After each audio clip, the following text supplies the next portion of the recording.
Alors, chers amis, chers privilégiés de l'espace coaching Dépassons nos limites, moi c'est le Dr Koudio Ntokpanou, je suis le médecin, coach en développement professionnel et personnel.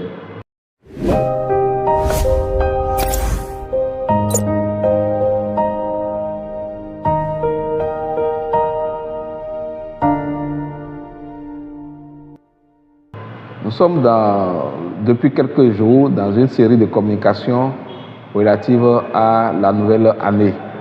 Quelles sont les notions que nous pouvons avoir au cours de cette nouvelle année pour nous faire, pour nous créer, pour nous recréer, pour connaître un développement personnel harmonieux. Nous avons déjà débattu dans les communications passées de nouveaux modèles que nous pouvons avoir et c'est sûr que nous décidons d'être un nouveau modèle pour nous-mêmes. Au cours de cette nouvelle année, on peut le devenir. Nous avons également communiqué sur le pardon pour voir la place du pardon dans cette nouvelle année. Comment le pardon nous rend léger, le pardon offert à celui qui nous a offensés et le pardon qu'on s'auto-donne à soi-même pour également se pardonner les insuffisances, les incohérences et les conflits internes à nous-mêmes. Aujourd'hui, nous allons communiquer sur comment gagner la nouvelle année avec l'amour ou gagner la nouvelle année dans l'amour. Chers amis, notre fil conducteur est toujours notre ouvrage, la clé de notre développement personnel, qui est un ouvrage édité à Lara Édition. Et je vous invite à l'avoir dans votre bibliothèque, à l'offrir également à vos proches. C'est très important de découvrir les connaissances qu'il y a dans cet ouvrage, car la connaissance est la seule chose qu'on se partage sans s'en appauvrir. Au contraire, on en devient davantage encore plus riche. Alors, je gagne la nouvelle année dans l'amour. Qu'est-ce que nous disons de ça?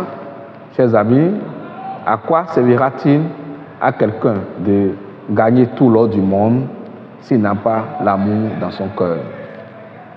Nous aimons Dieu que nous voyons, disons-nous, mais nous refusons d'aimer les hommes que Dieu a créés et que nous voyons et côtoyons tous les jours. Ceci est un véritable contraste. En effet, dans Jean 1, 4, verset 20, il est écrit: si quelqu'un dit j'aime Dieu et qu'il haïsse son frère, c'est un menteur. Car celui qui n'aime pas son frère qu'il voit, comment peut-il aimer Dieu qu'il ne voit pas? L'amour du prochain apporte à chacun de nous la paix du cœur et la quiétude de l'âme. Jésus ne recommande-t-il pas d'aimer notre prochain comme nous-mêmes? Par l'amour, je crée la meilleure ambiance dans mon milieu professionnel. Par l'amour, je décharge mon cœur de haine et mon entreprise prospère. L'amour de l'autre est le socle de toute relation saine et coopérative. J'aime mon entourage et je vis sans la crainte de la traîtrise et de la trahison. L'amour me soulage et me fortifie. L'amour est une mosaïque de joie et de bonheur, de partage et de bien-être. L'amour unifie les membres d'une même famille et réunit les membres de plusieurs familles. Alors mes chers amis, moi j'ai décidé de gagner 2025 dans l'amour.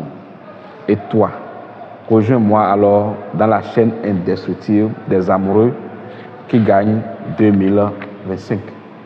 Dans l'amour et dans la paix.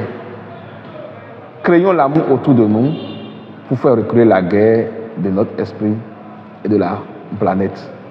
N'arrête pas cette chaîne de l'amour en 2025. Semons partout en cette année 2025 les graines de l'amour. Ainsi, je suis à la fin de ma communication sur comment gagner la nouvelle année dans l'amour et je viens de le préciser. L'amour crée une entreprise prospère. L'amour crée la joie dans les familles. L'amour soulage les cœurs et l'amour unifie le monde entier. Avec l'amour en 2025, faisons reculer la traîtrise, la trahison, la haine et la guerre de nos familles et de nos entreprises.